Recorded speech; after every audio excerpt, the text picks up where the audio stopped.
We return now to the memo released today by the House Intelligence Committee. I spoke earlier with two members of that committee, starting with Republican Will Hurd of Texas. I asked him what information was so explosive to warrant releasing the document despite calls by the intelligence community to keep it classified.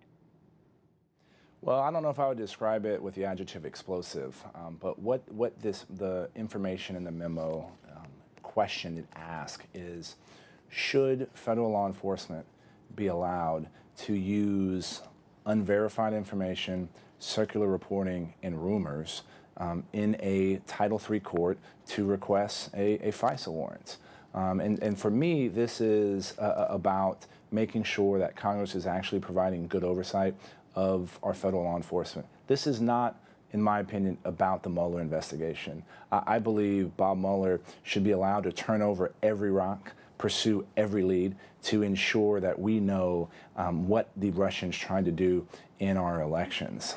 But this is Congress's responsibility to the American people to provide oversight and ensure that our civil liberties are being protected.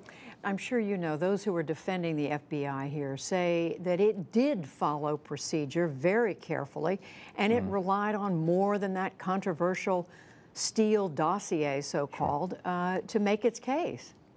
And again, I expect them to make their case and to defend their actions. Whether or not other information was used is immaterial. The former director of the FBI himself said that some of the material that was used was salacious and unverified. And then another piece of information, the Yahoo News article, relied on that same information, which is circular reporting, and it was being used as confirmation of the original source. And then third, rumors from another host government, another government. So whether or not more information was used or not, to me is not the question. It's why was that kind of information used? And to me, as a professional intelligence officer, Judy, as you know, I spent almost a decade as an undercover officer in the CIA, protecting sources and methods, gathering information. My job was to determine the difference between information and intelligence. And I was comfortable releasing this information because, as you've looked, none of this damages national security. Well, that is the argument Democrats are making, that this damages the intelligence community. It does long-term damage to the agencies that do this fundamental work day in and day out. And I would disagree with that. This is not a criticism of rank and file members of the FBI. I've had the honor of serving side by side with them. This is about making sure the political leadership of these organizations are crossing every T and dotting every I.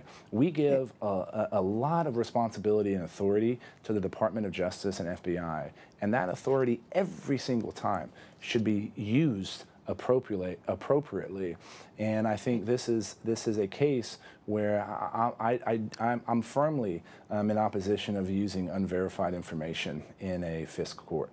Do you believe that Deputy Attorney General Rod Rosenstein or any other top official at DOJ or the FBI should lose their job over this?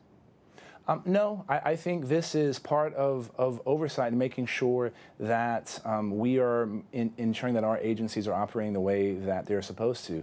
There's currently a Department of Justice Inspector General that is doing a review, and apparently I think a draft report has been produced. I think that's also another tool in order for us to look at our agencies. It's just unfortunate. I think that all this information is going to be used by partisans to promote their partisan position. Very quickly, will you vote to release the Democratic memo in your committee? Of course, as long as it doesn't have direct revelations of existing ongoing intelligence, which I think we can take out. But of course, I would support that. Representative Will Hurd of the House Intelligence Committee, thank you very much. Thank you.